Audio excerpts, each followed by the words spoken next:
All right. Good morning, everybody. Oh, interesting. Hang on. Oh, I can do that. Okay. All right. Good morning, Jaden. Hey, I got my microphone set up here. I'm gonna switch over, and you guys let me know. Hello. This is the new microphone, the Scarlett. Does it sound better? Jaden, you're the only one in here right now, so you can let me know. So here is my built-in microphone from my computer. Here is my Scarlett microphone. Or actually, it's the Blue Ember, but it should sound better. The quality should be better, hopefully. But you can let me know if I need to adjust it or if it's too quiet, if I need to turn up the volume. Let me know, and I can do that. But this should sound much better, hopefully, than that other one did. Yeah. Let me know. I know the comments are like 15 seconds behind, so I'm just waiting to hear from you. And as I wait to hear from you, I will open up our Bible software. So, and we'll take a look at that. All right. Good morning, Donna. I am testing out my new microphone. Well, it's not new. I mean, it's my normal podcasting microphone, but I haven't had it set up for a long time. I set it up today.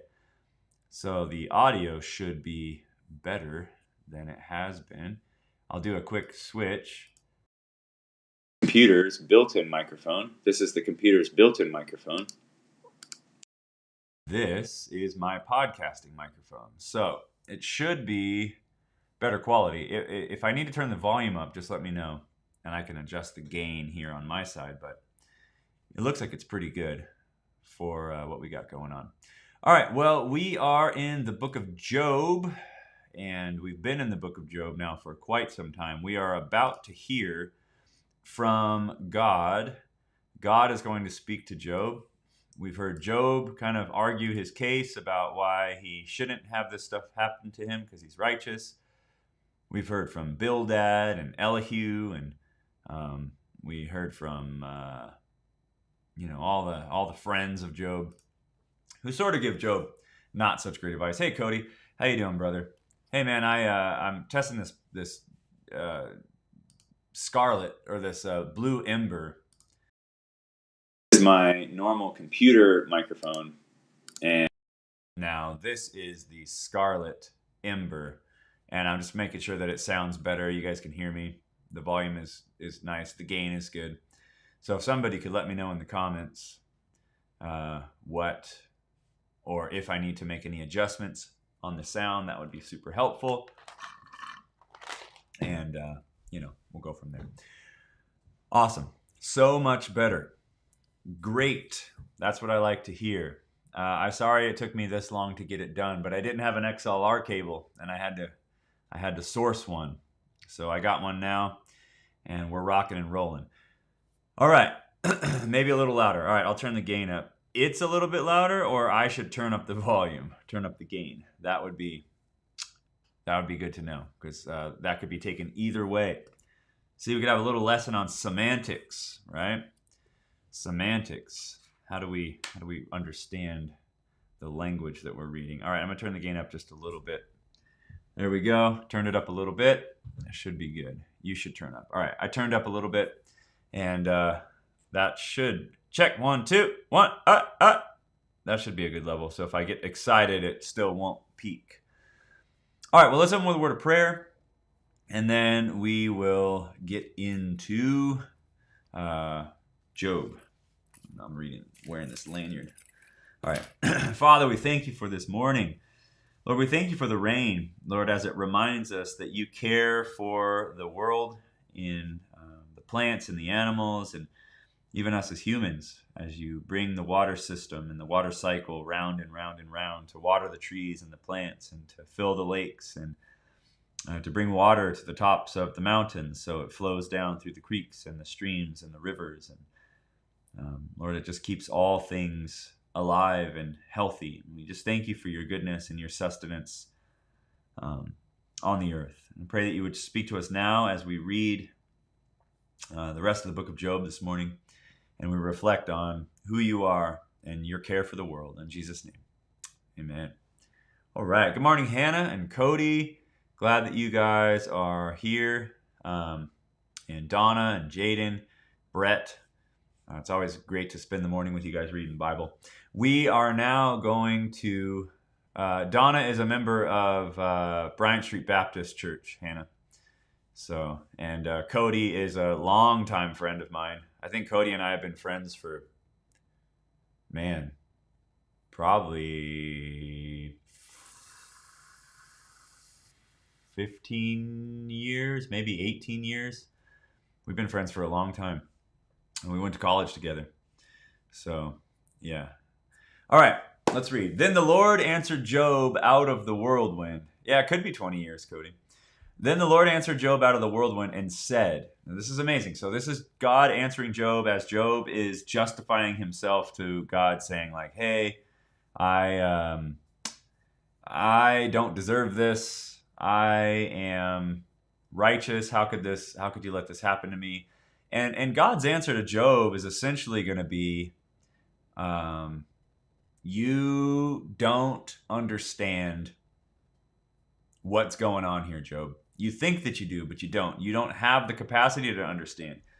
You're in a finite position, and you're trying to understand the infinite. You're trying to understand how everything's working out and why things are happening the way they're happening from your place in the world, in time, and all that kind of stuff. And then God just kind of basically say, hey, man, I understand this way more than you do. It would be like, if you were like, tell me why 2 + 2 is 4. And then some mathematician came out and then showed you some like calculus problem. And you'd be like, oh my goodness, like I don't even have any idea what you're talking about. That's essentially what God's about to do to Job right now. So then the Lord answered Job out of the whirlwind and said, who is it that who is this that darkens counsel by words without knowledge? Dress for action like a man. I will question you, and you make it known to me. So Job's been questioning God, and now God says, all right, Job, I'm going to put some questions to you. And these are questions that if you were questioning God and then he asked you these questions, you would feel about this big. Here's the questions that God starts giving to Job. Where were you when I laid the foundation of the earth? Tell me if you have understanding. Who determined its measurements? Surely you know. Or who stretched a line upon it? Or what were its bases sunk? Or who laid its cornerstone? And when the morning stars sang together and all the sons of God shouted for joy. Remember, sons of God and morning stars, these are both references to the spiritual realm, right? All of the divine counsel, if you will, all of the invisible spirit creatures that God made. So we generally refer to them as like angels and demons. But that's kind of a flattening of the spiritual realm. There's more than just angels and demons. There's heavenly creatures and principalities and powers and all kinds of different creatures, seraphim and cherubim and all these different types of heavenly creatures. And so when we talk about the sons of God and morning stars, that's what we're referring to. We're referring to these heavenly creatures. And remember, the book of Job in chapter 1, and we're going to come back to 38, but just to give you kind of a full circle, the book of Job in chapter 1, it talks about this. Now there was a day when the sons of God came to present themselves before the Lord, and Satan also came among them. And so this is when the heavenly hosts were before God in his realm, and God was speaking with them and to them. And that's kind of what started this whole thing. And now God is saying that the heavenly hosts were there during creation. And so one of the questions that a lot of people ask is, did God create the angels before or after he created, earth and everything? Well, according to Job, the angels were there, right? The heavenly creatures were created before earthly creatures, because when the morning stars sang together and all the sons of God shouted for joy, right? When God created the earth, the heavenly creatures had already been created. And so that just kind of helps you with a little timeline in your mind of how things were created. Even though it says in the beginning, God created the heavens and the earth. Well, Um, that is a story of how God created kind of, earth. And heavens in Genesis 1, by the way, is not heavenly realm, the spiritual realm. It's the sky, the Hebrew word there. So in the beginning, God created the sky and the dirt. That's kind of how you could interpret Genesis 1 1. That's how it translates. In the beginning, God created the sky and the dirt. Um, and the sons of God, the heavenly creatures, were already there. So sorry for that rabbit trail. Or who shut in the sea with doors when it burst out from the womb? When I made clouds its garment and thick darkness its swaddling band, and prescribed limits for it, and set bars and doors, and said, thus far shall you come, and no farther, and here shall your proud waves be stayed. Have you commanded the mornings since your days began, and caused the dawn to know its place, that it might take hold of the skirts of the earth, and the wicked be shaken out of it? It is changed like clay under the seal, and its features stand out like a garment. From the wicked their light is withheld, and their uplifted arm is broken. Have you entered into the spring of the sea, or walked on the recesses of the deep? Have the gates of death been revealed to you, or have you seen the gates of deep darkness? Have you comprehended the expanse of the earth? Declare if you know all this. Where is the way to the dwelling of light? And where is the place of darkness, that you may take it to its territory, and that you may discern the path to its home? You know, for when you were born then, you know, for you were born then, and the number of your days is great. Have you entered the storehouse of snow, or have you seen the storehouses of hail, which I have reserved for the time of trouble, for the day of battle and war? What is the way to the place where the light is distributed? Or where is the east wind, or where the east wind is scattered upon the earth? Who has cleft a channel for the torrents of rain, and a way for the thunderbolt, to bring rain on the land where no man is, on the desert in which there is no man, to satisfy the waste and the desolate land, and to make the ground sprout with grass? Has the rain a father? Or who has begotten the drops of dew? From whose womb did the ice come forth? And who has given birth to the frost of heaven? The waters become hard like stone, and the face of the deep is frozen. Can you bind the chains of the Pleiades, or loose the cords of Orion? These are constellations. Can you lead forth the Mazzaroth in their season? Or can you guide the bear with its children? Do you know the ordinances of heaven? Can you establish their rule on earth? Can you lift up your voice to the clouds, that a flood of waters may cover you? Can you send forth lightnings, that they may go and say to you, here we are? Who has put wisdom in the inward parts, or given understanding to the mind? Who can number the clouds by wisdom? Or who can tilt the waterskins of heavens, when the dust runs into a mass and the clods stick fast together? Can you hunt the prey for the lion, or satisfy the appetite of young lions, when they crouch in their dens, or lie in wait in their thicket? Who provides for the raven its prey, when its young ones cry to God for help and wander about for lack of food? So we're going to continue on this, but these are all things that God has done that Job can't do. No way can Job do. And God is just pointing out to him that he just doesn't have any understanding about how things are working. And that God's not only sustaining him, but God's sustaining the entirety of creation. 39, do you know when the mountain goat gives birth? Do you observe the calving of the does? Can you number the months that they fulfill? And do you know the time when they give birth? When they crouch, bring forth their offspring, and are delivered of their young ones become strong. They grow up in the open, and they go out and do not return to them. Who has let the wild donkey go free? Who has loosed the bonds of the swift donkey? To whom I have given the arid plain for his home, and salt land for his dwelling place. He scorns the tumult of the city. He hears not the shouts of the driver. He ranges the mountains in his pasture, and he searches after every green thing. Is the wild ox willing to serve you? Will he spend the night at your manger? Can you bind him in the furrow with ropes? Or will he harrow the valleys after you? Will you depend on him because his strength is great? And will you leave to him your labor? Do you have faith in him that he will return your grain and gather it to your threshing floor? The wings of the ostrich wave proudly. But are they the pinions and plumage of love?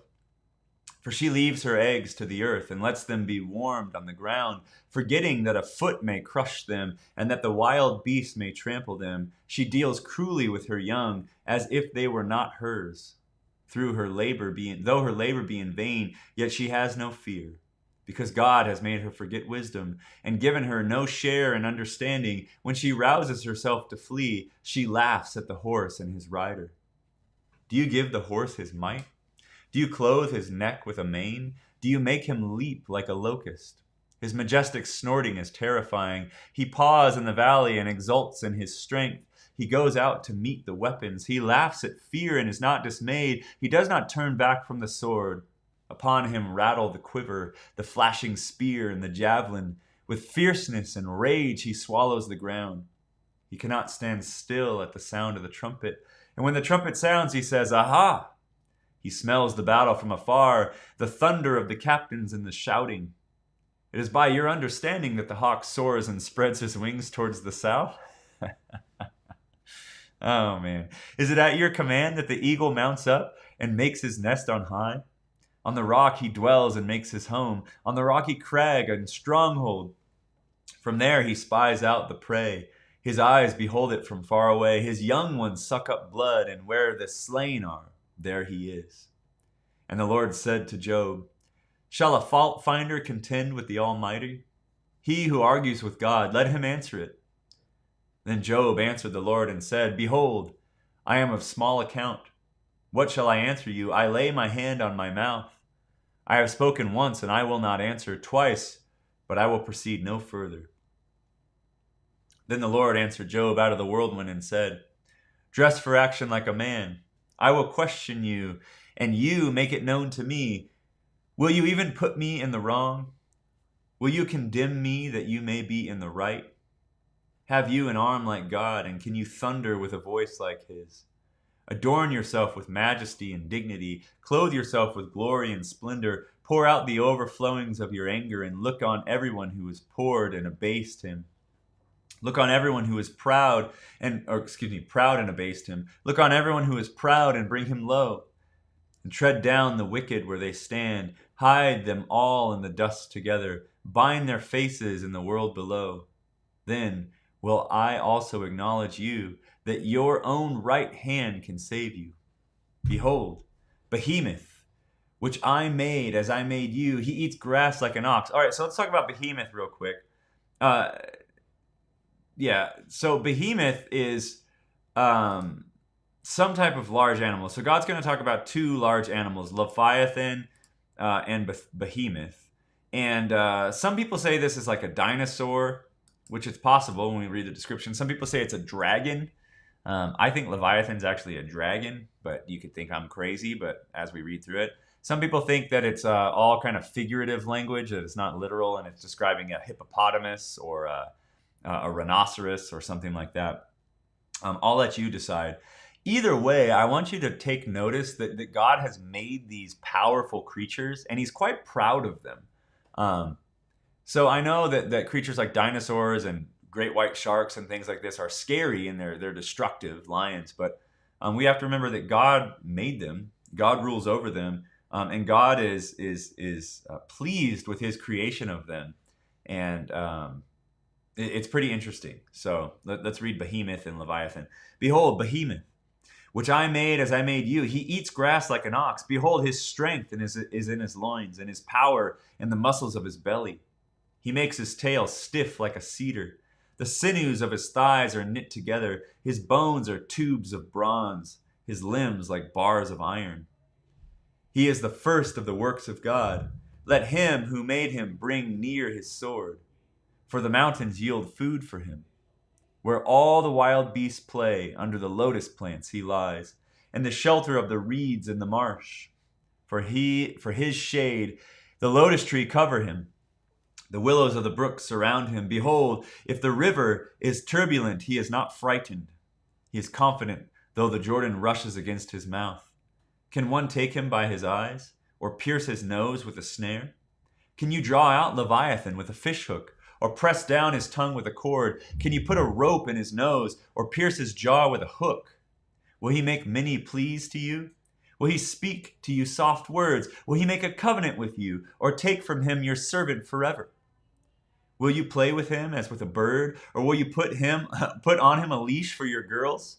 Will traders bargain over him? Will they divide him among the merchants? Can you fill his skin with harpoons, or his head with fishing spears? Lay your hands on him. Remember the battle. You will not do it again. Behold, the hope of man is false. He is laid low. Even at the sight of him, no one is so fierce that he dares to stir him up. Who then is he who can stand before me, who has first given to me that I should repay him? Whatever is under the whole heaven is mine. I will not keep silent concerning his limbs, or his mighty strength, or his goodly frame. Who can strip off his outer garment? Who would come near him with a bridle? Who can open the door of his face? Around his teeth is terror. His back is made of rows of shields, shut up closely as with a seal. So this is kind of like, sounds, like a dinosaur or something like this. One is so near to another that no air can come between them, or maybe scales. They join together, or they join one to another, and they clasp each other and cannot be separated. His sneezing flash forth light, and his eyes are like the eyelids of the dawn. Out of his mouth go flaming torches, sparks of fire that leap forth. So this is like, dragon kind of language. Out of his nostrils comes forth smoke, and from a boiling pot and burning rushes. His breath kindles coals, and a flame comes forth from his mouth. In his neck abides strength, and terror dances before him. The folds of his flesh stick together, firmly cast on him and immovable. His heart is hard as stone, hard as the lower millstone. When he raises himself up, the mighty are afraid, and the crashing, they are beside themselves. Though the sword reaches him, it does not avail, nor the spear, the dart, or the javelin. He counts iron as straw and bronze as rotten wood. The arrow cannot make him flee. For him, sling stones are turned to stubble. Clubs are counted as stubble. He laughs at the rattle of javelins. His underparts are like sharp pot shards. He spreads himself like a threshing sledge on the mire. He makes the deep boil like a pot. He makes the sea like a pot of ointment. Behind him he leaves the shrinking wake. One would think the deep to be white-haired. On earth there is not his like, a creature without fear. He sees everything that is high. He is king over all the sons of pride. And so this is a creature that God made, and God seems quite pleased with this creature. And this is a crazy creature that obviously no humans can control. And whether it's an alligator or a dinosaur or a sea monster or a shark or a whale, you can determine that on your own. What God is getting at, what the point is that no human can control this creature, and yet it is under the power of God, and God can command it.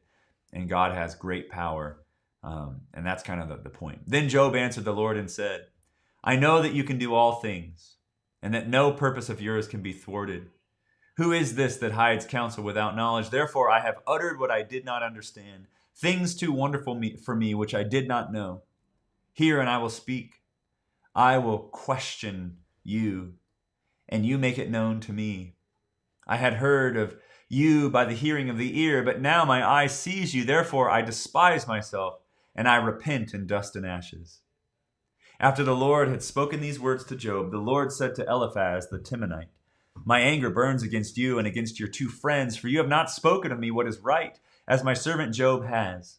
Now therefore take 7 bulls and 7 rams, and go to my servant Job and offer a burnt offering for yourselves, and my servant Job shall pray for you. For I will accept his prayer not to deal with you according to your folly, for you have not spoken of me what is right, as my servant Job has. So Eliphaz the Temanite, and Bildad the Shuhite, and Zophar the Naamathite went and did what the Lord had told them, and the Lord accepted Job's prayer. And the Lord restored the fortunes of Job when he had prayed for his friends. This is good. We should always pray for our friends. Even though they gave him bad advice, he still prayed for them. And the Lord gave Job twice as much as he had before. Then came to him all his brothers and sisters and all who knew him before, and ate bread with him in his house. And they showed him sympathy and comforted him for all the evil that the Lord had brought upon him. And each of them gave him a piece of money and a ring of gold. And the Lord blessed the latter days of Job more than his beginning, And he had 14,000 sheep and 6,000 camels and 1,000 yoke of oxen and 1,000 female donkeys. And he had also 7 sons and 3 daughters. And he called the name of the first daughter Jemima, Aunt Jemima. And she made syrup. And she had a great legacy. I'm just kidding. That's not what it says.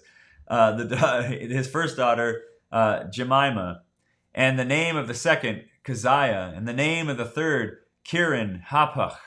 And in the land there were no women so beautiful as Job's daughters. And their father gave them an inheritance among their brothers. And after this, Job lived 140 years and saw his sons and his sons' sons, 4 generations. And Job died an old man, full of days. All right. There you go. That is the book of Job. We have completed another book of the Bible. We are almost done. Let me show you our sheet. This is quite exciting. This is a sea of red, which is normally kind of a bad thing, but in this case, it's a good thing. So let me switch cameras here. All right. Here's how we're looking. This is all that we've read so far, and then here's the New Testament side. This is the Pentateuch here, Genesis, Exodus, Leviticus, so the Torah. We're going to get there, but I want to finish up kind of the rest of the Old Testament stuff here before we do that. So next up, let's kind of get these minor prophets out of the way. So let's read Micah, Zechariah, Amos, and Hosea. And then all we'll have left is Ezekiel, and Song of Songs, which are pretty rough books, but, we'll get through them. All right. Does 41:43 imply that the creature didn't exist on Earth? Almost feel like an extra slap of truth, telling Job about creature he doesn't even know about. 41:33. Let's see. 41:33. No. So on Earth there is not his like, meaning there was no one else like him. He's otherly, he's different. So it would be like saying the lion is the king of the jungle. There's no other animal in the jungle that is his like. Or in the jungle, there is not his like. Does that make sense? Like there's nothing that matches his power, I think. And I think that's how it'd be treated. But we could look at some other Bible translations. So there's nothing on this earth quite like him. So that's how the Message Bible kind of, says it. New Living Translation. Nothing on earth is its equal. Yeah. I understand, Cody, kind of how you could get that. On earth, there is not like his like. So you could read it that way, which I suppose is possible. 1925. Yeah, that's not a good reference. Sometimes the cross references that they give don't make any sense. So that's how I read it, that this is an earthly creature, because it's talking about all this stuff that who can strip off his outer garments. No one is so fierce that he dares to stir him up. So the people are aware of this creature and they just stay away from it. So we have creatures like that. Like if you lived in Florida, you wouldn't go down and to the swamp and try to wrestle an alligator unless you're like Steve Irwin or somebody like that. But that guy's pretty crazy. A normal person wouldn't do that. And even then, Steve Irwin can kind of tie the alligator up, but he couldn't really defeat it. So anyway, all right, guys. Well, that would. So this question. That God made animals dwelling in space. I don't know about that, but I do know that God has created creatures that are crazy in in our minds in the heavenly realms, right? So we see these heavenly creatures. So there's these creatures that we see in Ezekiel or Jeremiah. We read about this. Let's see. That have eyes all around and wings and They have 4 faces. Like, there's just all these crazy creatures that we read about in the Bible. We read about some in Revelation. We read about some in different places. So you can kind of do a search for heavenly creatures on Google, and you'll get all kinds of explanations in different places in the Bible where you can read about those. But all right, boys and girls and ladies and gents, that will do it for me today. Tomorrow we'll get into Micah, which is a great book. It's a book that was written hundreds of years before Jesus came, and yet it prophesies a lot of what Jesus would do when he did come and who Jesus was. And so that's a great book. We'll learn a lot from that. And we'll continue on with the Minor Prophets. So thanks for hanging out with me this morning. I'll see you guys tomorrow. Peace.